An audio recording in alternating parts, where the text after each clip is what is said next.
bato ya mazulu.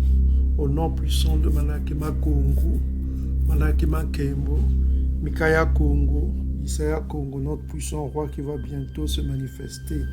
Bientôt selon le livre de Daniel chapitre 12 verset 1 à 3 pour la résurrection des Bantous. Les uns pour la vie éternelle, les autres pour la honte éternelle. Il vient rassembler son peuple dispersé au-delà des fleuves de couche, comme c'est écrit dans le livre de Isaïe chapitre 18 verset 1 à 7, confirmé dans Sophania, Sophonie chapitre 3 verset 10 à 20. Le Tout-Puissant revient bientôt pour rassembler son peuple, pour ramener son peuple et ramener les dispersés de son peuple sous les yeux de ceux qui sont dispersés au-delà des fleuves de couche, ok, comme c'est écrit dans le commandement 4. Ok, vrai, l'histoire l'a témoigné, les Bantous ont des captifs Bakongo parmi les nations, les Bena Yaoundé, Bena Congo. Les Bakongo ont été dispersés parmi les nations. Nous l'avons montré dans les vidéos, vous avez vu de vos yeux, ils sont dispersés dans les quatre coins de l'univers. L'esclavage commis par les Ngoï, cité dans Psaume chapitre 83, versets 2 à 13. Les ennemis de Yakongo ont pris plaisir à disperser le peuple du Dieu vivant parmi les nations par l'esclavage. Ok, vous avez la liste de ses ennemis dans le Psaume chapitre 83, versets 2 à 13. Le Yakongo a promis de ramener son peuple. Oui, les Bena Congo sont dispersés. Bena Yaoundé, tribus de Juda, sont dispersés parmi les nations. Ça a été prophétisé des siècles et des siècles par Nabi Massa. Nabi Massa dans Deutéronome chapitre 33 verset 7. Ça a été prophétisé par Nabi Isaïa dans Ésaïe chapitre 11 verset 11 à 12. Ça a été prophétisé par Nabi Yosua, Osée chapitre 1 verset 1 à 7. Ça a été prophétisé par Nabi Ntsakaya dans Zacharie chapitre 1 verset 21. Et ça a été prophétisé par Yilimaya dans Jérémie chapitre, dans Lamentation chapitre 1 verset 3 à 5. Et ça a été confirmé par Isaïa dans notamment dans Marc chapitre 13 verset 27 et dans Matthieu chapitre 24 verset 31. Oui, il rassemblera les Bena Yaoundé qui sont dispersés dans les quatre coins de l'univers qu'il a appelé lui-même ses élus. Or, pour être élu, il faut être de la maison de Yankaba. De Yankaba, il faut être un Isolélé Bantou. Il faut être un Isolélé Bantou pour être un élu. C'est pas Yantiba qui le dit, vous pouvez lire vous-même dans Ésaïe chapitre 45, verset 4. Pour l'amour de mon serviteur. Un serviteur, c'est un adorateur. Un serviteur veut dire fidèle. Fidèle veut dire quoi? Adorateur. Donc, mes adorateurs sont où? Dispersés au-delà des fleuves de couche. Donc, pour l'amour de mon serviteur Yankaba, qui est dispersé au-delà des fleuves de couche, et Isolélé, quoi? Mon élu. Je t'ai appelé par ton nom, je t'ai appelé par bienveillance avant que tu ne me connusses. Donc, c'est la prédestination, quoi. C'est la prédestination. Tout est déjà prédestiné, quoi. C'est écrit d'avance, donc on ne peut rien faire, ok? On ne peut rien faire, voilà, c'est écrit d'avance. Donc, l'élu dont on parle dans Matthieu chapitre 24, verset 31, les élus qui seront rassemblés aux quatre coins de l'univers, ce n'est que les Bena Yankaba. Ok, pour l'amour de mon serviteur, Isolélé, mon élu. Pour être un élu, il faut être un Bantou. L'élu, c'est Bantou. Hein. Il faut être un Bantou pour être un élu de Yakongo. Voilà quoi. Parce que la vie éternelle, ce n'est que pour ce peuple. Ok? Pour les élus de ce peuple. Ok? Parce que quand vous lisez 25, quelle est la récompense de ces élus pour la vie éternelle? Verset 17 vous le confirme. C'est par Tatanzambi qu'Isolélé obtient le salut. Qui obtient le salut? Isolélé. Le salut aussi, c'est pour eux. Un salut éternel. Ok? Vous ne serez ni honteux ni confus jusque dans l'éternité. Donc le salut éternel dont on parle, la vie éternelle, tout ça, il faut être un Bantou pour obtenir ce salut. Donc pour être un élu, il faut être Bantou. Ok? Ok, voilà quoi. Pour être un élu, il faut être Bantou. Donc c'est ici, c'est par Isolélé c'est par Tatanzambi qui Solele obtient le salut. Un salut éternel, vous ne serez ni honteux ni confus. Pourquoi ils ne seront ni honteux ni confus? Sophonie chapitre 3, verset 10 à 20. Au-delà des fleuves de l'Éthiopie, mes adorateurs, mes dispersés m'apporteront des offrandes. Tu n'auras plus à avoir honte. Honte. Rappelez-vous honte de toutes les actions par lesquelles tu as péché contre moi. Ok? Ils n'auront plus honte, ils ne seront plus honteux de toutes les actions qu'ils ont péché contre l'Esprit Congo. Ok? C'est pourquoi ils ne seront pas honteux ni confus. Donc, voilà quoi. C'était juste des précisions pour tous les bien-aimés frères qui nous écoutent. Voilà quoi. Donc, salama et salama pour tous les bien-aimés frères qui nous écoutent sur YouTube et dans les réseaux sociaux. Soyez bénis, tous les bien-aimés frères et sœurs. Voilà quoi. Grande sera la récompense de tous les frères qui ont nourri ce peuple sur YouTube. Je pense à beaucoup de frères. Je ne vais pas citer les noms, ils sont nombreux à faire un travail magnifique. Soyez bénis, bien-aimés frères et sœurs, partout où vous êtes. Vous qui vous levez avec courage pour enseigner ce peuple, ok? Grande sera votre récompense, grande sera votre récompense. À ceux qui partagent nos vidéos aussi, grande sera votre récompense, ok? Yakongo est vivant, il est vivant, ok? Il n'y a pas d'autre Dieu de l'univers que Tatanzambi Amazulu et son fils, qui n'est que Yakongo, l'archange Congo. Il n'y a pas d'autre puissance sur cette terre que Tatanzambi, le Père éternel. Donc, bien-aimés frères et sœurs, avant de commencer, on va aller voir quelques écritures. On va lire quelques écritures avec vous. Avant de commencer, on va commencer par Apocalypse chapitre 14, verset 12. Donc, prenez vos Bibles, on va commencer Apocalypse chapitre 14, verset 12, avant qu'on vous révèle le nom du prophète Habakkuk. Parce qu'on avait déjà fait une vidéo sur ça, elle n'était pas complète. Mais aujourd'hui, on va essayer d'être complet et précis pour vous donner, révéler le nom de Habakkuk. Ok? Le prophète Habakkuk que vous connaissez dans vos Bibles, qui n'était qu'un Bakongo. Ce n'était qu'un Bakongo. Ok? Partie de la tribu de Juda, quoi. Donc, les Bakongos font partie de la tribu de Juda. Il y a beaucoup de Lévites parmi les Bakongos. Donc voilà, on va vous révéler le nom du prophète, de Nabi Habakkuk. On va révéler son nom véritable. Hein. Okay. Donc voilà, nous sommes dans Apocalypse chapitre 14. On va aller au verset 12. Que dit le commun? C'est ici la persévérance des saints qui gardent les commandements de Tatanzambi. Les saints, c'est des bons tours. Okay, pour être saint, pour être élu, il faut être bon. Voilà quoi. On a déjà démontré cela dans d'autres vidéos. C'est ici la persévérance des saints qui gardent les commandements de Tatanzambi et la foi de Isaïa.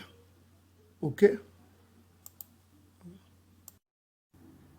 Voilà, les saints, c'est les bons tours. Hein. Quand vous entendez les saints, c'est les bons tours. Vous pouvez lire ça dans Psaume chapitre 50, verset 5, parce que saint veut dire fidèle, fidèle veut dire adorateur, adorateur veut dire serviteur, serviteur c'est Yankaba. Ok, on vient de le lire tout à l'heure dans le Ésaïe chapitre 45, verset 4. Donc voilà, serviteur c'est Yankaba, saint c'est Yankaba. Pour être saint, il faut être fidèle, fidèle c'est, voilà quoi. Et tout le psaume 149 vous dit qui sont les saints, c'est les Bantous. Ok, pour être saint, il faut être Bantou. Donc, quand on parle des saints, on parle que des Yankaba, des Bantous. Donc, ici, on dit, c'est ici la persévérance des saints, c'est-à-dire des Bantous, qui gardent les commandements de Tatanzambi et la foi en Isaïa. Donc, il y a deux choses qu'il faut faire. Il faut garder les commandements de Tatanzambi et la foi en Isaïa. Mais c'est quoi les commandements quand on dit garder les commandements de Tatanzambi? Nous sommes dans le dernier livre de la Bible. Hein. Ok? Donc la persévérance dans le respect des commandements de Tatanzambi. Ici, on dit que c'est ici la persévérance des saints. Ok? Donc, il faut comprendre que ce passage du 14 parle de ceux qui ont accepté la marque de la bête. Hein. Donc, pour ne pas accepter la marque de la bête, c'est quoi? Il faut avoir la persévérance et garder la foi. Donc, c'est ce qu'on veut vous dire. Quand vous entendez la marque de la bête et l'image de la bête, ok? il faut savoir aussi ceux qui refuseront cela, qu'est-ce qui va les motiver, c'est quoi? C'est la persévérance et la foi en Isaïe. Est-ce que vous commencez à comprendre? Ok, si vous connaissez bien le passage d'Apocalypse chapitre 14. Donc, c'est la persévérance. Et la persévérance, c'est quoi? Souvenez-vous, dans Matthieu chapitre 24, verset 13. Ceux qui persévéreront jusqu'à la fin seront sauvés. Alors, la persévérance, dans quoi? Proverbe chapitre 28, verset 13 à 14. Voilà, il faut se repentir. La repentance, confesser ses péchés, les abandonner et vivre continuellement dans la crainte de Tatanzam. C'est vivre continuellement dans la crainte de Tatanzam, c'est quoi? C'est avoir la haine du mal. La haine du mal, Proverbe chapitre 8, verset 13. C'est avoir la haine du mal. Ok, ceux qui ont la persévérance, dans quoi? Dans la crainte de Tatanzam et dans la haine du mal. Donc ici, on nous dit bien dans Apocalypse chapitre 14, verset 12, on vous dit quoi? C'est ici la persévérance des saints. Les saints, on sait que ça veut dire, le mot saint veut dire fidèle. Si vous allez dans Psaume chapitre 50, verset 5, on vous explique bien. Les saints, c'est les fidèles. Vous pouvez voir plusieurs traductions. On vous explique les saints, c'est quoi. Ok? On vous explique les saints, c'est les fidèles. Mot saint veut dire fidèle. Ok? Vous pouvez voir dans les synonymes. Mot saint veut dire fidèle. Saint veut dire fidèle. Fidèle veut dire quoi? Serviteur. Serviteur veut dire quoi? Adorateur. Et adorateurs, ils sont où? Dispersés au-delà des fleuves de l'Éthiopie. Là, nous rentrons dans Sophonie chapitre 3, verset 10 à 11. Ok, mes frères et sœurs? Donc, les saints, ce n'est que des bons. Et si vous lisez les saints, c'est quoi? Vous allez juste dans le psaume chapitre 149. Ok? Vous avez tout. On parle que des saints. On parle que de ça. Le mot saint. Psaume chapitre 149 vous décrit rapidement qui sont les saints. Ok? Psaume chapitre 149 vous dit qui sont les saints. Tout le passage. Ça commence à partir du verset 1. Ok? Psaume 149, verset 1. Psaume 149, verset 5. On vous dit qui sont les saints. Les saints, ce n'est que les bons tout. Et jusqu'au verset 9. Donc, il y a 3 passages dans le psaume chapitre 149 qui vous dit qui sont les saints. Psaume 149, verset 1. Psaume 149, verset 5. Psaume 149, verset 9. Donc, si vous lisez tout le psaume, on parle que des bons tout, de la vengeance contre l'Engoï. À partir du verset 7. Ok? Donc, les saints, c'est les Bantous. Donc, ici, on parle du peuple Bantou. On dit ici que c'est ici la persévérance des Bantous. Ok? Des Bantous qui gardent les commandements de Tatanzambi et la foi en Isaïe. Ok? Voilà quoi. Donc, voilà. Maintenant, c'est quoi les commandements dont il faut garder? Ça, il faut le voir directement dans le Deutéronome chapitre 10. Toujours le verset 12. Donc, le mot du jour, c'est le 12 aujourd'hui. C'est le chiffre 12. Voilà. Voilà. Deutéronome chapitre 10, verset 12, on dit qu'il faut garder les commandements de Tatanzambi. Or, Massa avait donné déjà Nabi Massa avait déjà dit ce qu'il fallait faire au peuple bantou, on s'entend. Il avait prophétisé, il avait dit qu'est-ce qu'il faut suivre, quoi, qu'est-ce qu'il faut faire, ok, pour garder les commandements de Tatanzambi. Écoutez attentivement. Maintenant, Isolélé Bantou, que demande de toi Tatanzambi, ton Tout-Puissant, si ce n'est que tu craignes Tatanzambi, ton Tout-Puissant, afin que tu marches dans toutes ses voies, d'aimer et de servir Tatanzambi, ton Tout-Puissant, de tout ton cœur et de toute ton âme. Et de toute ton âme. Ok? Verset 13. Si ce n'est que tu observes les commandements de Tatanzambi et ses lois. Et ses lois. Donc, c'est ce qu'on vous a dit tout à l'heure dans l'Apocalypse chapitre 14, verset 12. Voilà quoi. La persévérance des saints, c'est quoi? Il faut garder les commandements de Tatanzambi. C'est ici, c'est les mêmes choses qui reviennent dans le comment. Est-ce que vous commencez à comprendre? C'est pourquoi Malachie chapitre 3 verset 6 dit que Tatanzambi ne change pas. Ce n'est qu'une suite de répétitions dans la Bible. C'est des répétitions dans la Bible. C'est des répétitions. C'est les mêmes choses qui reviennent. Hein, bien-aimés frères et sœurs? C'est des répétitions qui reviennent. Ok? Donc, verset 14, voici. À Tatanzambi, ton Tout-Puissant, appartiennent les cieux et les cieux, la terre et tout ce qui renferme. Ok? Et c'est tes pères seulement que Tatanzambi, c'est à tes pères seulement que Tata Nzambi s'est attaché pour les aimer. Vous voyez, ce n'est qu'à tes pères, donc pas à tous les peuples. Ce n'est qu'à tes pères seulement que Tata Nzambi s'est attaché. Pourquoi? Pour les aimer. Pour les aimer. Hein? Là, nous rentrons dans Romains chapitre 9, verset 13. J'ai aimé Yankaba et j'ai eu de la haine pour les Nsavu. Les Mindélé, quoi. J'ai eu de la haine pour les Nsavu, les Mindélé. Ok? Les Édomites. Donc, vous voyez, pour les aimer. Et après eux, c'est leur postérité. C'est vous qu'il a choisi d'entre tous les peuples. Leur postérité, c'est nous autres. Nous sommes la postérité de ses pères et nous vous le démontrons tous les jours. Ok? Il n'y a pas l'ombre d'un doute. Ok? Il n'y a que les idiots attardés, tout ça comme ça, les Zoba qui continuent pour suivre les religions des Ngoï. Ok? Que ce soit l'égyptologie, l'islam ismaélite, le christianisme édomite ou les religions amalékites. Tous ceux qui aiment les religions des ennemis de Yakongo, voilà. Ils font ce qu'ils veulent, c'est des Zoba. Il obtiendra la résurrection pour la honte éternelle. Daniel chapitre 12, verset 1 à 3, que vous connaissez. Donc ici, on vous dit clairement, verset 15, c'est à tes pères seulement que Tata Nzambi s'est attaché pour les aimer. Ok? Et après eux, c'est leur postérité. Nous sommes la postérité, ok? C'est vous qu'il a choisi d'entre tous les peuples, comme vous le voyez aujourd'hui.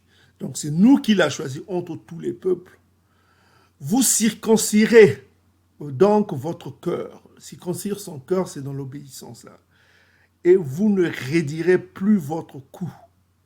Ok? Donc c'est l'obéissance, tout ça là. Donc circoncire son cœur, ne plus raidir son cou, c'est l'obéissance. Ok? Car Tata Nzambi, votre Tout-Puissant, est le Dieu des dieux. Le Seigneur des seigneurs, le Dieu grand, fort et terrible, qui ne fait point exception de personne et qui ne reçoit point de présent, ok? Qui fait droit à l'orphelin et à la veuve, qui aime l'étranger, les Ngoï, lui donne de la nourriture et des vêtements. Donc il donne la nourriture, il fait pleuvoir la pluie, comme Issaïe vous a dit, au bon et au mauvais. Hein? Il donne à manger aux Ngoï même, ok? Même si les Ngoï sont les ennemis de son fils, Issaïa. Mais malgré ça, il leur donne à manger, il leur donne à boire, il leur donne la pluie, il leur donne de quoi se nourrir, de quoi se vêtir. Tata Nzambi est bon, ok? Il est bon, ok? Donc c'est ça, il est la perfection, ok? C'est un Dieu, ok? Malgré le fait que les Ngoï ne le connaissent pas, malgré le fait que les Ngoï font du mal à son peuple, malgré le fait que les Ngoï ne l'aiment pas, ok? Il prie des statues, il prie de tout ça. Regardez les Japonais, ils prient des statues, hein? Les Chinois, ils prient des statues. N'empêche qu'ils sont développés, ils ont de quoi manger, ils ont de quoi vivre, de quoi tout ça comme ça. C'est pas pour autant que Tata Nzambi va les priver de tout ce qu'ils ont, ok? Regardez Edom, de tout le mal qu'il fait, tout ça comme ça. Mais on lui donne à manger, il a abondance de nourriture, Edom. Donc, Tata Nzambi est bon, il est Dieu, il est au-dessus. Ok, il faut faire attention. Donc, l'obéissance est la règle. Bena Congo, Bena Bantu. Écoutez attentivement. L'obéissance est notre règle. Nous devons être obéissants. Donc, c'est pourquoi on dit, il jugera d'ailleurs, hein, il faut savoir, il jugera tous les Bantus qui sont contre xénophobes. Hein, xénophobes qui sont contre les Ngoï, qui font du mal aux Ngoï, sans raison, quoi. C'est pas bon, c'est méchant. Voilà, ça nous rentrons dans Malachie chapitre 3, verset 5. Les points clés du jugement, on vous a déjà montré cela. Voilà quoi, ne pas faire du mal au Ngoï, ne pas prendre la femme de son prochain, ne pas pratiquer le kindoki, la sorcellerie, ok? Ne pas faire de fausses promesses, hein? Ok? Voilà quoi, ne pas prendre la femme de son prochain, ok? Ne pas prendre les femmes des Ngoï. Là, nous rentrons dans Malachie chapitre 2, verset 11 à 12. C'est une abomination de faire des mariages interraciaux. Voilà, faire des mariages interraciaux, c'est prendre la femme d'un Ngoï. Voilà, donc le Ngoï, il n'a pas besoin de sa femme, toi tu vas prendre la femme d'un Ngoï. C'est ridicule. Ok? C'est comme de l'adultère. Toi qui vas te marier avec un autre peuple. Mais le monsieur de ce peuple n'a pas besoin de la femme de son peuple. Si tu commets une abomination, parce qu'il y a Congo à séparer les nations. Chaque nation a sa place. Ok? Est-ce que vous voyez un lion qui va marier une panthère? Ça ne se fait pas. Pourtant, ce sont des félins. Mais les lions, même les lions comprennent mieux que vous. Ok? Combien plus que vous n'êtes pas des animaux, mais les animaux ont plus de compréhension que vous. Un lion n'ira jamais prendre une femme, n'ira jamais coucher avec une panthère sous prétexte que c'est des félins. Mais vous mélangez, vous faites des mariages interraciaux, vous êtes pire que tout, quoi. Voilà, il faut écouter la logique du coma. Ok? Écoutez la logique du coma. Ok? Ne pratiquez pas ce qui est interdit. Voilà quoi. Si vous faites ce qui est interdit, eh bien, vous tomberez sur le coup du châtiment, de la malédiction. Donc, voilà quoi. Donc, écoutez les paroles de Yakongo, de l'esprit Congo, qui dit ceci. Voilà quoi. Car Tatanzami est le Dieu des dieux, le Seigneur de ce verset 17, le Dieu de Dieu, le Seigneur des seigneurs, le Dieu fort et terrible, qui ne fait point exception de personne, qui ne reçoit point de prison, qui fait droit à l'orphelin et à la veuve, qui aime l'étranger et lui donne de la nourriture et des vêtements. Vous aimerez l'étranger, car vous avez été étranger dans le pays de Kamada. Verset 20, ok? Tu craindras Tatanzami, ton Tout-Puissant. Tu le serviras. Tu es son serviteur. Quand on dit tu le serviras, parce que tu es son serviteur. Servir Tatanzami, c'est être fidèle à Tatanzami. C'est là où on devient saint. La sainteté, c'est ça, c'est la fidélité. Ok? La fidélité, l'attachement à Tatanzami, l'obéissance à Tatanzami. Ok? Tu t'attacheras à lui. On explique même la suite, tu t'attacheras à lui. Tu jugeras par son nom. Tu jugeras. Ok? Parce que tu seras un juge. Tu jugeras par son nom. Quand tu vois ton frère Bantou qui est dans l'erreur, qui commet un acte abominable, un homme ne doit pas coucher avec un homme, tu lui dis que c'est abominable, tu lui donnes le verset qui va avec parce que tu deviens un juge. Tu lui dis, il ne faut pas faire cela, c'est interdit par le coma. Ok? C'est interdit par le coma. Et puis tu donnes le verset. Si tu vois un frère qui commet l'adultère, tu lui dis, mon frère ne commet pas cela, c'est interdit par le coma. Si tu vois un frère qui vole, tu lui dis, frère ne vole pas, c'est interdit par le coma. Si tu vois un frère qui fait un mariage interracial, tu lui dis, mon frère ne commet pas le mariage interracial, c'est interdit par le coma. Tu deviens un juge. C'est pourquoi elle dit que tu jugeras par son nom. Ok? Pour être un juge, il faut appuyer ce que tu dis avec ce que dit Tatanzami. Si tu donnes les versets qui accompagnent ton dire, et puis tu tombes, tu deviens un juge. Il n'y a pas de juge sans la loi. Tu avertis ton frère qui est dans l'erreur, et s'il ne coûte pas ce que tu lui dis, il tombera sur le coup du jugement parce que tu l'auras averti. Et puis comme le livre d'Ézéchiel le dit, son sang ne tombera pas sur toi, parce que toi, tu l'as averti, ok? Mais si tu ne l'avertis pas, s'il meurt, tout ce qui lui arrivera tombera sur toi, parce que toi, tu avais la connaissance et tu ne l'as pas dit. Ok, mes frères et sœurs? C'est pourquoi il faut faire attention. Je répète. Donc, nous étions au verset 20. On dit ici que tu craindras Tatanzami, ton Tout-Puissant, tu le serviras, tu t'attacheras à lui et tu jugeras par son nom. Ok? Donc, voilà, tu jugeras par son nom. On vous l'a dit que quand tu vois ton frère qui est dans les dérives, qui fait des choses qui sont interdites selon la loi, et tu l'avertis, ok, tu sauveras ton âme. Hein? Parce que si tu ne l'avertis pas, Tatanzami va redemander, parce que toi, tu as eu la connaissance du coma, tu as lu le coma, et tu comprends le coma, et tu n'avertis pas ton frère qui est dans l'erreur de l'adultère, dans l'erreur de l'homosexualité, dans l'erreur du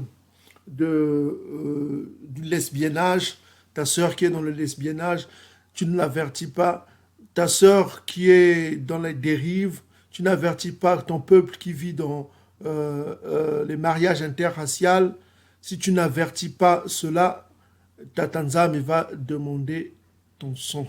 S'il meurt, si le méchant meurt, si le pécheur meurt dans son péché et que tu ne l'as pas averti, son sang tombera sur toi. Là, nous rentrons dans Ézéchiel chapitre 3, verset 18. Ézéchiel chapitre 3, verset 18 nous recommande d'avertir nos frères. Et si nous n'avertissons pas nos frères, nous risquerons d'avoir leur mort sur notre conscience. Ok? Nous qui avons la connaissance. Donc, nous sommes des juges quand nous sommes dans la fidélité, dans l'attachement au commun. Verset 21. Il est ta gloire, Tatanzami est ta gloire, il est ton tout-puissant, c'est lui qui a fait au milieu de toi ces choses grandes et terribles que tes yeux ont vues. À travers Yakongo, il a fait des choses terribles que les Bantous ont été témoins, nos Bankaks ont été témoins. Donc, nous revenons dans Apocalypse chapitre 12. On dit ici, c'est ici la persévérance des saints qui gardent les commandements de Tatanzami. On vient de lire tout à l'heure dans Deutéronome chapitre 10, verset 12. Deutéronome chapitre 10, qu'on vient de lire, verset 12 à 21.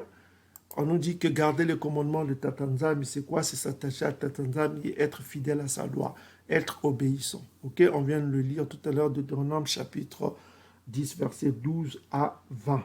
Ok? C'est respecter les lois de Tatanzami. Et on dit, et la foi de Isaïa. La foi de Isaïa se réfère à quoi? Là, nous rentrons dans Apocalypse chapitre 19, verset 10, si je ne me trompe pas. Apocalypse chapitre 19, verset 10, que dit le Coma? Le Coma dit ceci que « Et je tombais à ses pieds pour l'adorer, et il me dit, garde-toi de le faire, je suis ton compagnon de service, celui de tes frères qui ont le témoignage de Isaïa. Adore Tatanzami, ok? Il faut adorer Tatanzami, car le témoignage de Isaïa est l'esprit de prophétie. Donc, il faut avoir foi en Isaïa, c'est quoi? À son témoignage qui n'est autre que l'esprit de prophétie.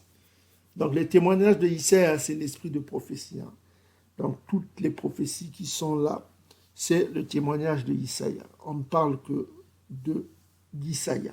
C'est l'esprit Congo qui parle. Le témoignage de... Voilà quoi. De Isaïa, c'est l'esprit Congo. C'est l'esprit de prophétie. Ok, mes frères et sœurs? Donc, il faut avoir foi en l'esprit de prophétie, au témoignage de Isaïa, l'esprit de prophétie. Quoi. On nous demande d'avoir foi en l'esprit de prophétie. Donc, c'est ça la clé. Donc, voilà quoi. Donc, Tonda à tous les bien-aimés frères et sœurs qui nous écoutent. Donc, on va rentrer maintenant dans le vif du sujet. Nous sommes dans Habakkuk. Donc, nous allons sur Wikipédia. Donc, vous pouvez regarder Wikipédia. Nous avons ici Habakkuk, le prophète. Hein. On dit ici que Habakkuk. Donc, ici, la photo, on a mis quand même une personne de type afro parce qu'on voit les cheveux de type afro. Il est un peu bronzé, basané, comme on dit. Donc, contrairement aux images qu'Edom met, ici quand même, il met quelqu'un de... Voilà quoi. Donc ça, c'est les icônes russes. Hein. Je crois que c'est les icônes russes. Les Russes ont plutôt tendance à faire leurs icônes un peu basanées. Hein. Ok? Voilà. Donc, icône représentant Habakkuk, ça date de quoi? XV2, ça veut dire... 17e siècle, si je ne me trompe pas, c'est 17e siècle. Voilà. Donc, en chiffre romain, quoi. Donc, Habakkuk, en hébreu, qui signifie étreinte. Étreinte, ça veut dire embrasse, embrasser. Voilà, quoi.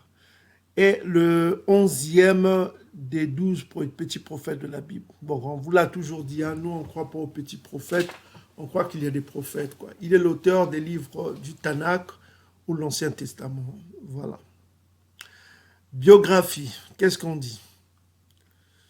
Il aurait vécu. Bon, c'est au conditionnel parce qu'ils ne sont pas sûrs. Hein. Quand on utilise le conditionnel, c'est qu'ils ne sont pas sûrs. Ils disent qu'il aurait vécu sur le règne de Joachim de Yaoundé, de Juda, vers 608 et 598 avant JC. Hein. Donc ça, tout cela, c'est au conditionnel parce qu'ils ont dit « il aurait ». Donc ils sont pas sûrs, quoi. Il aurait été fait prisonnier en Yaoundé et ses reliques auraient été retrouvées sur Théodose le Grand au IVe siècle. Donc Théodose le Grand aurait retrouvé ses reliques au IVe siècle. Okay? Le livre d'Habakkuk se présente sous la forme d'un dialogue entre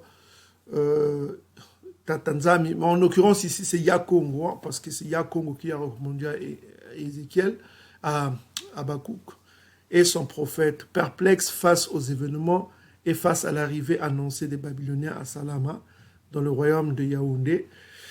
Il a laissé 3 chapitres dans lesquels il révèle la future captivité des Juifs à Babylone et leur rétablissement dans leur patrie. Et ces prophéties se distinguent par l'énergie et la vivacité de ces expressions. Dans son livre, chapitre 2, 4, Habakkuk affirme « Un juste vit par la foi ». Voilà quoi. Donc ça c'est le résumé selon Édom. Maintenant nous on va parler selon l'esprit Congo. Donc ce que je veux vous dire à propos du livre d'Habakkuk, le prophète, c'est que le livre d'Habakkuk est un livre hautement spirituel, bien-aimés frères et sœurs. Pour comprendre ce livre, il faut être un bantou. Il faut avoir l'esprit Congo pour comprendre le livre d'Habakkuk. Parce qu'un Ngoï ne peut pas comprendre le livre d'Habakkuk, encore moins le livre de Zacharie. Ce sont deux livres hautement spirituels. Hautement spirituels. Ok? Donc, de quoi s'agit-il dans le livre de Habakkuk? Au chapitre 1, Habakkuk va donner une plainte. Il va se plaindre. Il va se plaindre en fonction, c'est-à-dire plaindre dans le livre de Psaume chapitre 83. Pour résumer, Psaume chapitre 83 dit quoi à partir du verset 1? Ne sois pas silencieux, Yakongo, face aux événements qui se manifestent. Ok? Face aux événements qui se manifestent à ce que font tes ennemis. C'est en quelque sorte, je veux vous résumer un peu ce que veut dire. Voilà quoi. Au chapitre 1, on voit que Habakkuk se plaint. Pour comprendre sa plainte, il faut lire le livre du Psaume chapitre 83. Ok? Maintenant, au verset 2, Habakkuk va obtenir la réponse de l'esprit Congo. L'archange Congo va répondre à Habakkuk. Ok? Il va répondre à Habakkuk. Dans sa réponse, il va détailler un peu, il va partager en quelque sorte l'agenda qu'il a promis faire contre les Ngoï. Contre les Ngoï, son agenda contre les Ngoï. Il va partager le secret à Habakkuk. Souvenez bien le verbe partager. Il va partager son agenda contre les Ngoï à Habakkuk. Et dans cet agenda, il définit en quelque sorte la cible. Il définit deux cibles. Au verset 3, il va définir deux cibles. C'est-à-dire, il y a deux cibles. La première cible, Habakkuk chapitre 3, verset. On va vous montrer. Dieu vient de Théman et le Saint vient de la montagne de Paran. Donc, il y a deux cibles. Il y a Théman et Paran.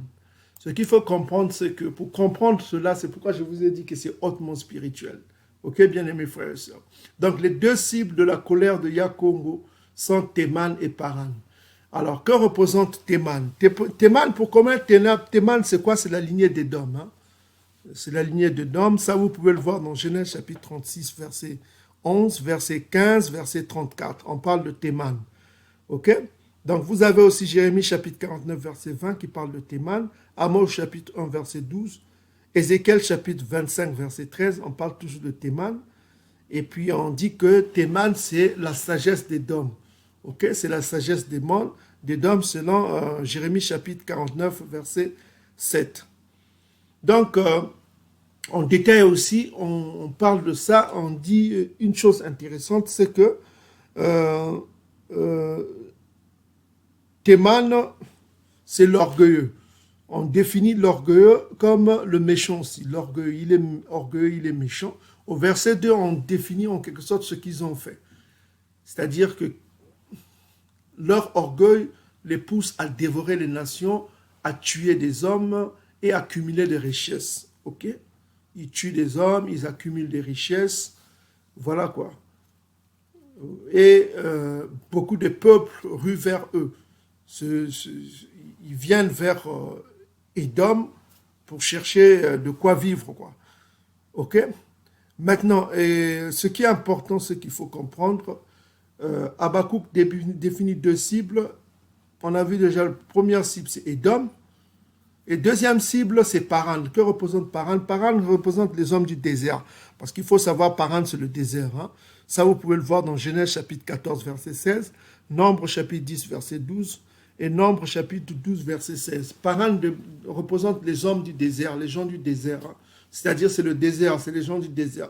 Donc nous avons deux cibles bien définies, qui sont les cibles qui n'ont pas encore été punies, selon l'agenda des punitions de Jérémie chapitre 25, Jérémie chapitre 9, verset 25 à 26. Vous avez les cibles. Il y a deux cibles qui ont déjà été atteintes, notamment l'Égypte et Juda, c'est-à-dire les Bas-Congo et les Ouest-Africains. Ils ont connu la captivité, l'esclavage transatlantique ou bien l'esclavage de l'Afrique de l'Est, orientale, de l'Afrique orientale, l'Afrique de l'Est. Donc ils ont connu cette captivité. Nous avons les Ouest-Africains qui sont les Égyptiens et les Bas-Congo, c'est-à-dire Égypte et Juda ont été déjà punis. Il reste qui d'autre? Il reste que Édom et tous ceux qui sont dans le désert, les gens du désert. Qui sont les gens du désert? Vous avez Moab, les Ammonites et les Ishmaélites. Est-ce que vous commencez à comprendre? Les gens du désert. Donc, Habakkuk reprend tout juste cet agenda-là que Yakongo partage. Il va dire une chose intéressante, la première cible, parce que quand on dit Dieu vient de Théman, ça rappelle quoi? Ça rappelle Ésaïe chapitre 63, versets 1 à 6. C'est-à-dire, il vient faire son jugement, il va faire son jugement, il vient d'Édom pour faire son jugement. Il vient d'Édom pour juger avec un jugement très sévère. Ok? Et au verset 12, 13, il va dire ce qu'il va faire à Édom. La première cible, Théman. Il va dire quelque chose au verset 13. Tu sors pour délivrer ton peuple, pour délivrer ton homme. Tu brises le fait de la maison des méchants. La maison des méchants, ça vous rappelle quoi? La maison des méchants, c'est simple. Allez sur... pour comprendre la maison des méchants, tout ça est spirituel. C'est Malachie chapitre 1, verset 4. Malachie chapitre 1, verset 4. Malachie chapitre 1, verset 4 vous dit quoi? La maison de la méchanceté, c'est qui? C'est Édom. Donc vous comprenez, c'est codé. Les Ngoïs ne peuvent pas comprendre cela. C'est-à-dire que tu sors pour délivrer ton peuple, pour délivrer ton oint, tu brises le fait de la maison du méchant. La maison du méchant, c'est Édom.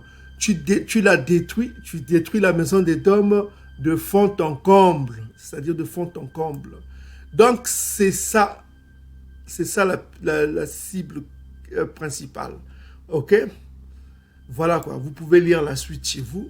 Donc, l'esprit Congo répond à Habakkuk, qui avait la plainte, qui se plaignait.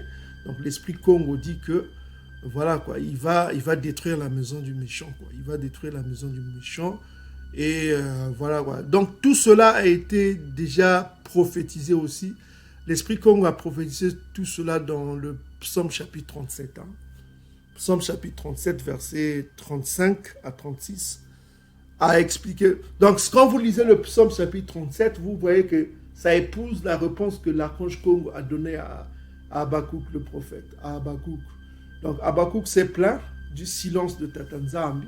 Il se plaint du silence de Tatanzambi. Et l'archange Congo répond à Habakkuk qu'il détruira la maison du méchant. Et qu'il n'aura pas pitié des Ngoïs, notamment tous ceux qui sont dans le désert. Donc, en un mot, en quelque sorte, ce que veut dire l'archange Congo, c'est que l'agenda que le prophète Jérémie a donné, le prophète Jérémie avait dit, notamment dans Jérémie chapitre 9, versets 25 à 26, s'accomplira. Donc, Édom ne restera pas impuni. Nous sommes dans Amos chapitre 1, verset 11. Donc, si vous lisez Amos chapitre 1, verset 11 à 12, on parle toujours de la même chose. Ainsi parle Yakongo, à cause des 3 crimes d'Édom, même 4, je ne révoquerai pas mon arrêt parce qu'il a poursuivi ses frères par l'épée. En étouffant sa compassion parce que sa colère déchire toujours et qu'il garde éternellement sa fureur. Verset 12, j'enverrai le feu dans Théman que vous venez voir, et il dévorera les palais de Bozra. Ok, Bozra. Et puis si vous voyez le verset 13, ainsi parle Yakongo à cause des 3 crimes des enfants d'Amon. Là nous rentrons dans les hommes du désert. Ok, même 4, je ne révoquerai pas mon arrêt Ok, le vent des ancêtres de Gala, et ainsi de suite. J'allumerai le feu à Rabat. Toujours les enfants, les Ammonites, les Moabites, tout ça, les gens du désert. Et puis voilà quoi. Donc on parle toujours de ce jugement aussi. Même le prophète Amos a parlé de ce jugement. Vous voyez, les gens du désert, on parle d'Ammon, tout ça comme ça. Ammon, c'est les Moabites. Rabat, c'est toujours la capitale des Moabites. On vous a déjà démontré les Berbères. Donc voilà, les gens du désert, ceux qui marchent avec les chameaux, ceux qui roulent en chameau. Donc voilà quoi. Donc vous voyez que c'est toujours répétitif et le prophète a reçu satisfaction de sa réponse. Yakongo l'a partagé son secret quoi.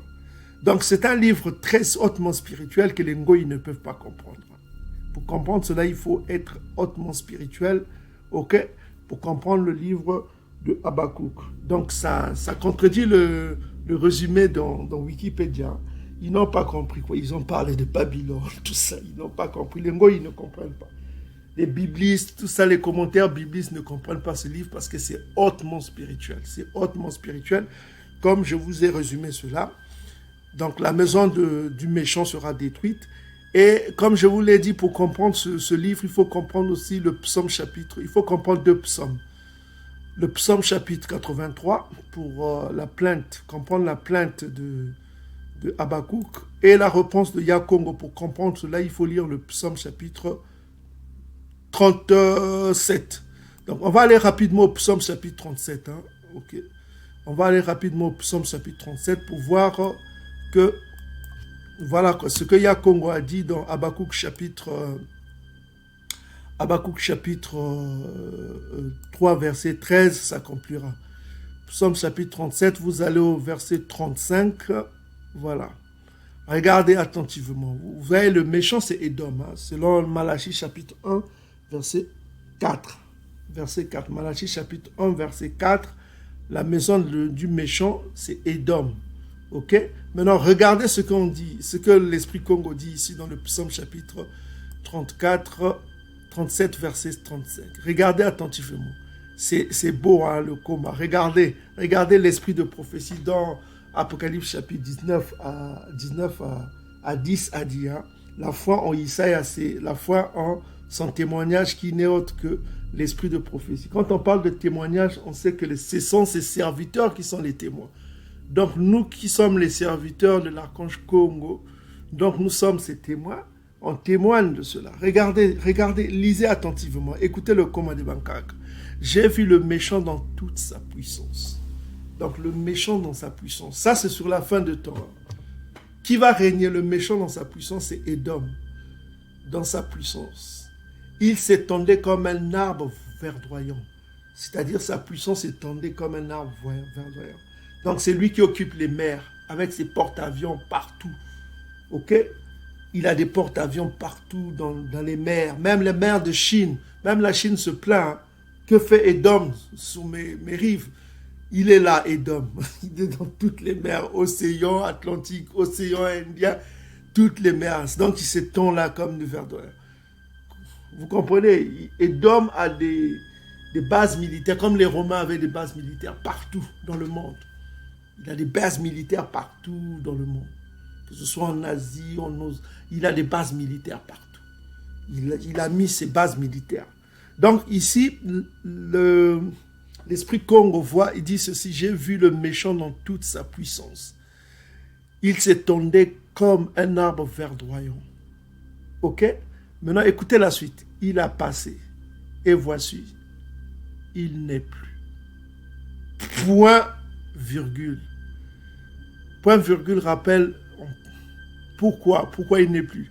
Je le cherche et il ne se trouve plus. Point. Pourquoi il dit qu'il n'est plus? Ça rejoint une autre écriture que vous allez voir chez vous. Jérémie chapitre 49, verset 10. Édom ne sera plus. Donc, ici, l'Esprit Congo voit, c'est-à-dire que montre à Dawidi, l'auteur des psaumes, il lui montre, Nabi Dawidi, il lui montre une vision. Il montre Édom dans toute sa puissance, que sa puissance s'étendait comme un arbre verdoyant. Et tout à coup, il voit, il a passé, et voici, il n'est plus. Il n'existe plus, il n'est plus. Et l'esprit de Nabi Daoud, il le cherche. Il est où Édom? Il ne le trouve plus. Il a disparu. Et ça rappelle quoi? Ce que je vous ai toujours dit, Édom ne sera plus. Ce n'est pas Yann Tiba qui le dit, c'est Jérémie chapitre 49, verset 10. Jérémie 49, verset 10, c'est la même chose. Ok, mes bien-aimés frères et sœurs. Donc, nous avons résumé ce que veut dire Habakkuk. Ok, bien-aimés frères et sœurs. Nous avons résumé ce que veut dire Habakkuk. Maintenant, on va aller rapidement voir son nom. Voilà, son nom en hébreu. Nous avons le paléo-hébreu comme on vous l'a toujours fait. Paléo-hébreu à droite et vous avez l'hébreu amalékite ici. Des tribus amalékites. Hein. Amalékites, des édomites amalékites. Les édomites amalékites utilisent cette écriture-là. Ils utilisent cette écriture. Nous, on utilise le paléo-hébreu. Les édomites amalékites utilisent cette écriture. Voilà. Qui n'est pas le paléo-hébreu. Ok? Donc, le Strong Concordance, c'est 2265. On va voir Habakkuk, c'est ça. Donc, comme vous pouvez voir sur l'écran, mais bien, on va augmenter un petit peu. Pour ceux qui ne peuvent pas voir. Hein. Donc, on va augmenter un petit peu. Voilà. Donc, on augmente un petit peu. Voilà. Ok, parfait. Donc, je crois que c'est visible pour tout le monde. Regardez sur l'écran. Ok. Donc, nous avons Habakkuk. Comme c'est signifié ici, vous pouvez voir vous-même Habakkuk.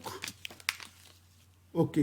Donc, le Strong Concordance, c'est 02265.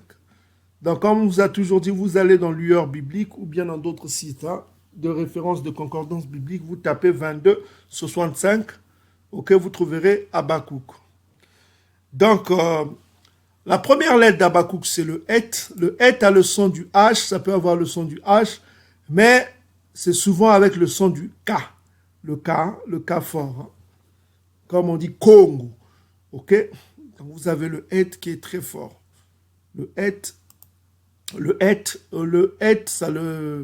c'est ici, hein, le Het que vous voyez ici. C'est comme un peu, comment dirais-je, un peigne fermé. Hein? Vous voyez, c'est comme un carré avec un trait au milieu. Carré avec un trait au milieu, ce que vous avez le Het. Ça peut avoir le son du H, ça peut avoir souvent avec le son du K. Hein? Ok? Souvent le son du K. Ok. Maintenant, deuxième lettre, vous avez ici le Bet. C'est le B que vous voyez ici sous forme de pyramide, mais souvent allongé un petit train. C'est pyramide avec un petit train ici.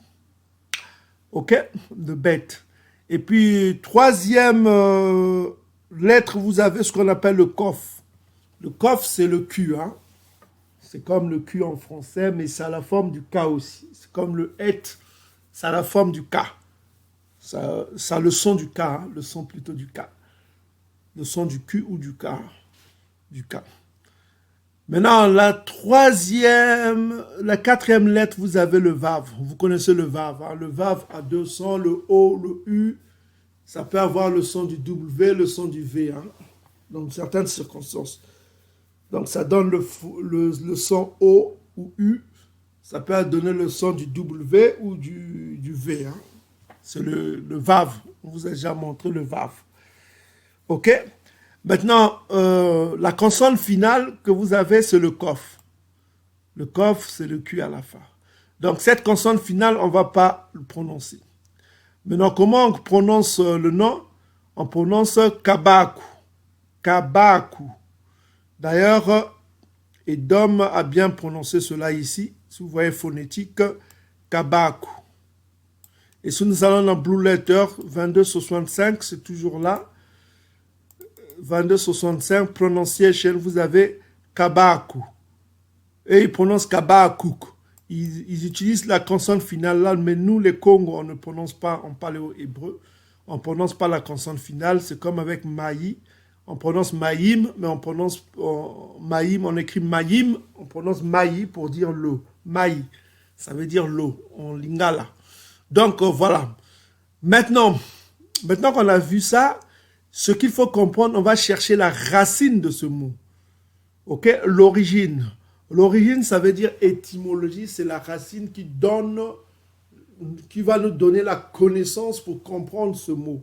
Ok, on va chercher la racine de ce mot pour connaître que veut dire ce mot Habakkuk. Parce que ici, on traduit comme traduction embrasser ou amour. Hein? Amour ou embrasser.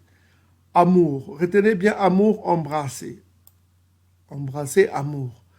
On traduit cela comme amour ou embrasser. Ok? Amour ou embrasser. Maintenant, on va voir l'étymologie de ce mot qui est le 2263. On va cliquer sur origine. Il y a l'origine ici, c'est quoi? C'est un kaba. Kaba. Parce que ça se prononce ici kaba. Et puis, on va aller aussi dans Blue Letter. On va voir le roots word. Ça veut dire origine de ce mot. Origine de ce mot, on va cliquer ici 2263, c'est l'origine aussi.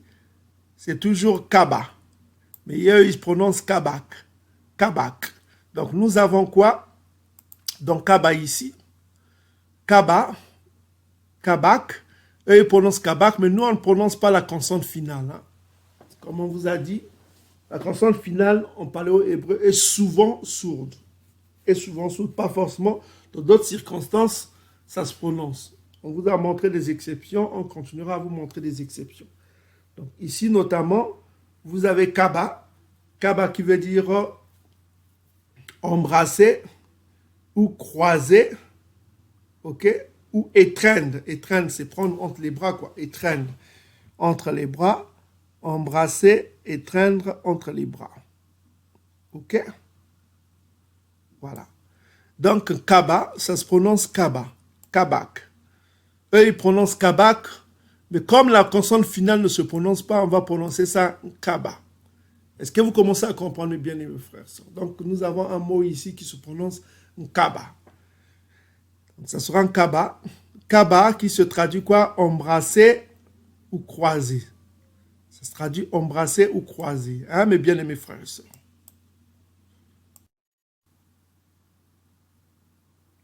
Donc, vous avez vu embrasser ou croiser, c'est un kaba, kaba. Donc, je vous ai dit que ça ne se prononce pas kabak, ok, phonétique kabak, ça se prononce kaba. Comme vous pouvez voir aussi dans Blue Letter, c'est un kaba, kabak. Eux, ils prononcent kabak, mais nous, comme on ne prononce pas la consonne finale en paléo-hébreu, le kof là ne va pas se prononcer, on va prononcer un kaba, ok. Donc, vous avez le et qui a le son du H ou bien du K. Donc, on peut dire un haba ou un kaba. Haba ou un kaba. OK? Il y a deux prononciations. On peut dire un haba ou un kaba. C'est pourquoi Habakkuk, on peut prononcer Habakkuk ou Kabakuk. OK, vous comprenez? Parce que le het peut avoir le son du H ou le son du K. OK? Mais en l'occurrence, c'est souvent le son du K qui se prononce. C'est pourquoi ici, vous avez prononciation Kabak. Mais comme le kof ne se prononce pas, c'est la consonne finale, on va prononcer kaba. On va prononcer ça en kaba. Comme vous voyez ici, kaba. Et comme on voit ici, au lieu de dire kabak, on va prononcer kaba. On va prononcer kaba. On va laisser le K final qui représente le kof ici. On ne va pas prononcer le kof, ça va dire kaba.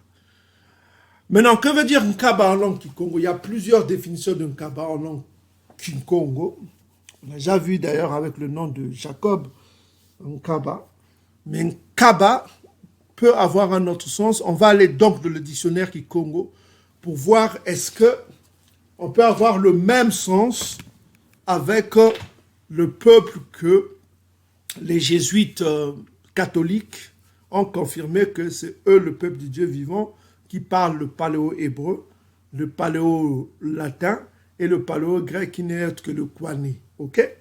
Donc, on va aller voir le peuple qui est dispersé au-delà du fleuve de l'Éthiopie, que Dieu lui-même, le Tout-Puissant, et que l'esprit de prophétie, selon Apocalypse chapitre 19, verset 10, l'esprit de prophétie dit que le peuple du Dieu vivant est dispersé, non au-delà des fleuves du Jourdain, non au-delà des fleuves du Rhin, non au-delà des fleuves du Mékong, non au-delà de quelques fleuves que ce soit, Mais son peuple est dispersé au-delà de fleuves de Couche, l'ancienne Nubie, ça veut dire de l'ancienne de l'Afrique centrale jusqu'en Afrique du Sud.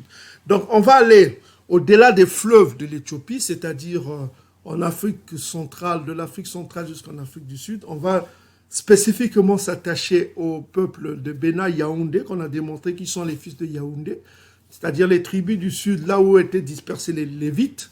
On va aller voir les Lévites, le langage des Lévites, le langage des peuples de Yaoundé, c'est-à-dire les leaders de ce peuple. On va scruter leur vocabulaire pour voir si ça épouse le vocabulaire de leurs ancêtres, de ceux qui prétendent être leurs ancêtres, mais qui sont en vérité leurs ancêtres. Donc, on va voir si ça se croise. OK? Donc, pour cela, on va étendre la définition pour comprendre la définition de embrasser, puisque ça veut dire, kaba veut dire embrasser. On va étendre la définition, donc on va aller pour cela dans lexique biblique. Kaba veut dire embrasser, comme vous pouvez le voir vous-même, mes frères et sœurs, ça veut dire embrasser, croiser.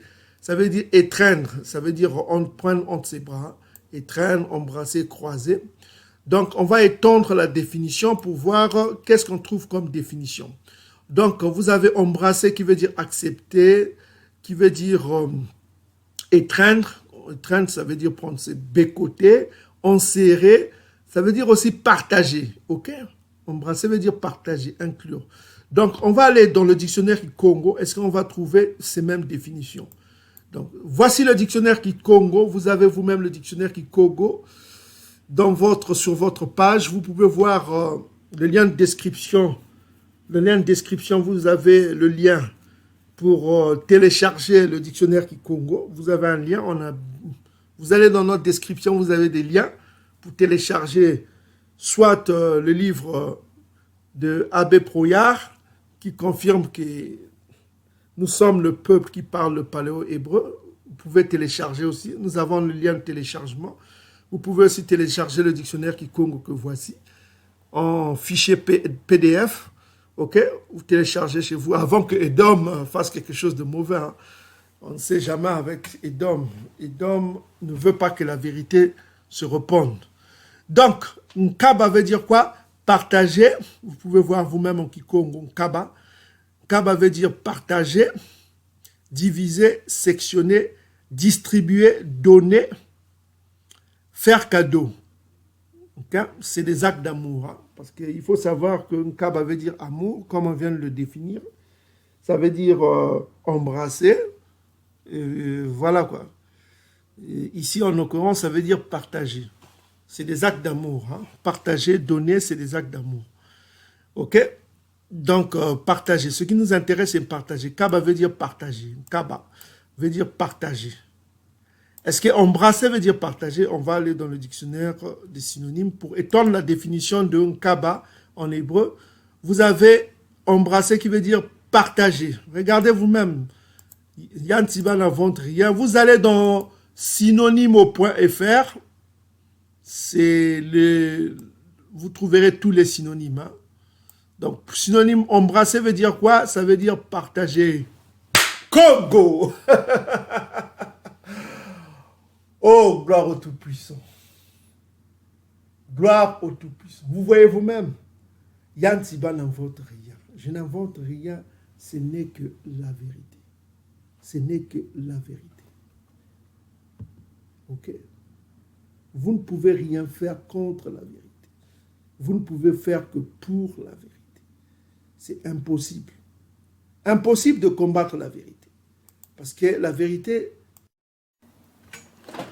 2 Corinthiens 13, 8 vous dit quoi? Vous ne pouvez rien faire contre la vérité. 2 Corinthiens 13, 8. Vous pouvez beau faire, vous ne pouvez rien faire contre la vérité. La vérité est là, mes frères et sœurs. Combien de temps notre peuple va dormir? Combien de temps vous allez vous attacher aux églises du dimanche? Sortez de ce lieu de malédiction. Je vous ai toujours dit, sortez de ce lieu de malédiction. Priez chez vous en lisant le coma tous les jours. Priez chez vous en lisant le coma tous les jours. Vous pouvez faire des prières groupées. Vous ouvrez des groupes WhatsApp. Vous faites des prières groupées, des prières ensemble. Voilà, priez chez vous, mes frères et sœurs. abandonnez les églises de christianisme édomite, abandonnez l'islam ismaélite, abandonnez le judaïsme amalékite. Priez chez vous. Priez chez vous en lisant la Bible pour connaître ce que Tata Nzambi attend de vous. Ok, mes frères et sœurs, priez chez vous, abandonnez ces églises, économisez votre argent. Mieux vaut donner votre argent à vos papas et mamans pour prolonger vos vies et donner à des oncles, tout ça comme ça, que de donner à vos pasteurs. Laissez les pasteurs seuls avec leurs dérives. Ils auront leur récompense. Ils auront la résurrection pour la honte éternelle. C'est eux qui crieront, Isaïe, Isaïe, n'avons-nous pas fait des prières à ton nom? On va leur dire, dégagez-vous qui commettez le péché, l'iniquité. Parce qu'ils se prostituent avec les religions des ennemis de Yakongo. Ils ne connaissent pas Yakongo. Quand ils entendent, ah, Yakongo, c'est qui? Ils connaissent même. Tata Nzambi, c'est qui? C'est qui? Ils ne connaissent pas. Vous comprenez, mes frères et sœurs? Voilà là où ils en sont. Ils ont rejeté le Dieu de leur père. Ils prient le Dieu de bois et le Dieu de pierre. Ok, mes frères et sœurs, ils ont changé de Dieu. Jérémie chapitre 2. Donc, bien aimés frères et sœurs, embrasser veut dire partager. C'est un miracle. C'est pas... Donc, on a étendu les significations du mot Kaba. On tombe sur partager et ça épouse exactement, sans l'ombre d'un doute, ce que Kaba veut dire en langue Congo. Pareil, c'est la même chose. Partager. Nkaba. Regardez, embrasser veut dire partager. Nkaba. Partager, Nkaba veut dire partager. Ça veut dire autrement dire embrasser aussi. C'est la même chose. Yantiba n'invente rien, ce n'est que des synonymes. Voilà. Yantiba n'invente rien, c'est la vérité. C'est pourquoi 2 Corinthiens chapitre 3, verset 8 vous dit que vous ne pouvez rien faire contre la vérité. Ok? Edom a beau se déguiser en Bantou, en Yankaba, il a beau se déguiser en Yankaba, disant que oh, je suis Yankaba, je suis... Voilà, Apocalypse chapitre 2, verset 9. Il a beau se déguiser, il a beau dire au monde entier que c'est moi Yankaba, je suis Yankaba, je suis Bena Yaoundé, je suis Yaoundé. Voilà, c'est moi Yaoundé. Edom a beau faire qu'il est Yaoundé, mais Dieu ne le reconnaît pas. Dieu ne le reconnaît pas. Dieu ne reconnaît pas Edom.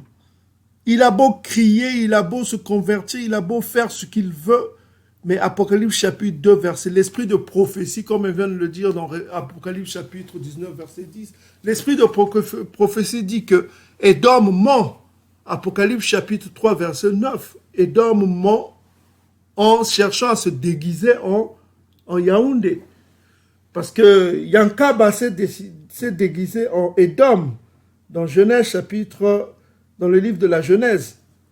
Yankaba s'est déguisé en Edom. Maintenant, qu'est-ce qu'on voit? C'est Edom qui se déguise en Yankaba. Voilà, vous ne pouvez rien faire contre la vérité que pour la vérité. Ok, bien aimés frères et sœurs. Donc, on voit que Nkaba veut dire embrasser. Embrasser veut dire partager, étreindre. On peut étendre la définition d'embrasser. Ça veut dire partager. Et quand on trouve partager, on trouve quoi? On trouve Nkaba, c'est pareil en langue Congo, c'est partager. Ok? Donc ça, c'est l'étymologie du nom de Habakkuk. Donc son nom était Kabaku. Kabaku qui est un nom qu'on trouve au Congo. Donc vous connaissez l'ancien, on vous a déjà montré l'ancien ambassadeur de Russie du Congo démocratique qui s'appelle Moïse Kabaku. Donc vous pouvez voir ici, ok, vous pouvez voir ici vous-même, bien aimés frères et sœurs, vous pouvez voir sur l'écran Wikipédia, vous tapez Moïse Kabaku Mouchiaeli. Voilà, il est congolais, c'est un nom du Congo, Kabaku. Kabaku, ça s'écrit pareil.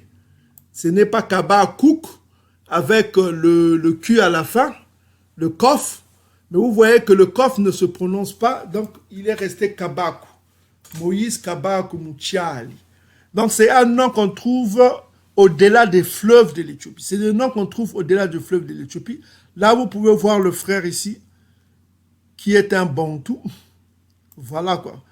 Qui est un Bantou avec le président russe Vladimir Poutine. Hein. Voilà, Vladimir Poutine, vous pouvez voir le frère ici.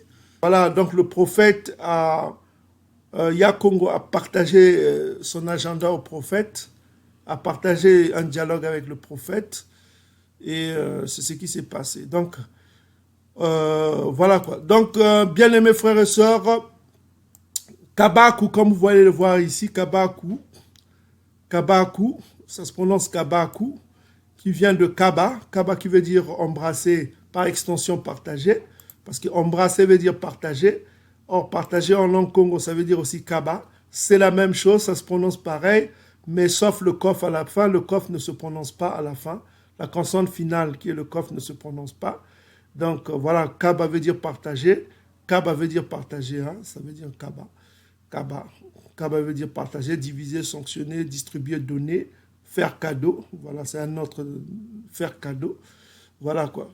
Et voilà quoi, Kaba. Donc, Kaba, c'est partagé. Voilà, Yakongo a fait un cadeau à Abakouk qui se plaignait que son vœu sera exaucé. Son vœu a été exaucé. Et Kabakou, son nom était Kabakou, ça se prononce Kabakou, comme vous pouvez le voir ici. Là, Edom a réussi quand même. Hein. Félicitations à Edom. Il a compris la prononciation, c'est Kabakou. Mais il a omis le K à la fin. Il n'a pas compris que la consonne finale en paléo-hébreu ne se prononce pas. Donc, au lieu de Kabakouk, c'est Kabakou. C'est un nom Congo qui se trouve encore au-delà des fleuves de l'Éthiopie. On a vu avec l'exemple de l'ancien ambassadeur du Congo démocratique. Voilà quoi. Notre bien-aimé frère Moïse Kabakou Mouchiali. Donc, Kabakou, c'est un nom congolais qui veut dire partager, le partage, quoi. Ça veut dire juste le partage. OK? Donc, voilà, quoi. Que Yakongo soit loué, soit glorifié. Nous avons révélé le nom du prophète Abakouk.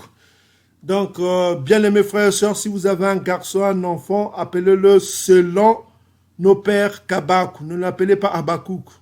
Oh, prophète Abakouk, Alobi Boye, prophète Abakouk, comment on a Ezalaki Abakouk? Son nom n'était pas Abakouk, c'est Kabakou. Voilà, gardez nos traditions, c'est écrit, c'est Kabakou. Voilà, c'est au Congo, c'est Kabakou. Voilà, ne prononcez pas Abakouk, voilà quoi. Ok, c'est Kabakou, son nom, ça vient de quoi? De Kaba. Ok, mes frères et sœurs, qui veut dire embrasser. Or, embrasser veut dire quoi? Ça veut dire embrasser, on a vu l'origine, c'est que ça vient de Kaba. Kaba qui veut dire embrasser. Ok, Kaba veut dire embrasser. Embrasser veut dire quoi? Ça veut dire Kaba, étreindre. Ça veut dire définition étreindre, embrasser. Or, on a vu embrasser veut dire quoi? Embrasser veut dire partager. On a vu embrasser, ça veut dire partager dans les synonymes. Et partager en langue Congo, c'est toujours Kaba. Partager en langue Congo, définition, c'est Kaba. Kaba, c'est définition. Donc, voilà le Tout-Puissant encore révélé des secrets aujourd'hui. Ok? Soyez bénis, bien-aimés frères et sœurs. Le Tout-Puissant est vivant. Il est le Dieu de nos pères. On a encore prouvé aujourd'hui que ce livre est l'œuvre du peuple dispersé au-delà des fleuves de l'Éthiopie. Il n'y a pas l'ombre d'un doute. Seul un idiot attardé, un Zoba, qui va continuer avec le livre des morts, va continuer avec l'islam ismaélite, va continuer avec les christianismes édomites, le judaïsme amalékite. Voilà, on ne peut rien faire pour vous. Ok, mes frères et sœurs. Donc, voilà quoi. Que Yakongo, que Tatanzami soit loué, soit glorifié, que Yakongo règne. Ok, mes frères et sœurs. Donc, voilà. Voilà. C'est Kabakou. Son nom n'était pas Abakouk, c'est Kabakou. Kabakou. Et puis là, c'est Kabakou. Et voilà, c'est des noms qui existent au Congo. Ce n'était pas Abakouk comme ici dans Wikipédia, c'est faux. C'est pas Abakouk, c'est Kabakou. Et le kouk là, le consonne final ne se prononce pas, ils ne connaissent rien. Voilà, c'est Kabakou. Et la bonne prononciation est même au Congo ici, Kabakou. Ok, mes frères et sœurs. Donc, voilà, soyez bénis partout où vous êtes. Yakongo soit loué, soit glorifié. C'est l'archange Congo qui nous révèle tous ses secrets. Soyez bénis, soyez glorifiés. Que Yakongo règne, que les Bantous règnent.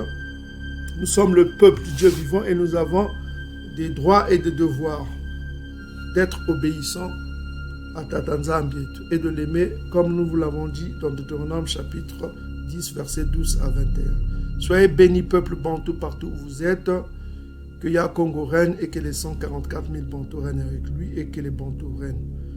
Tonda, Tonda et Salama.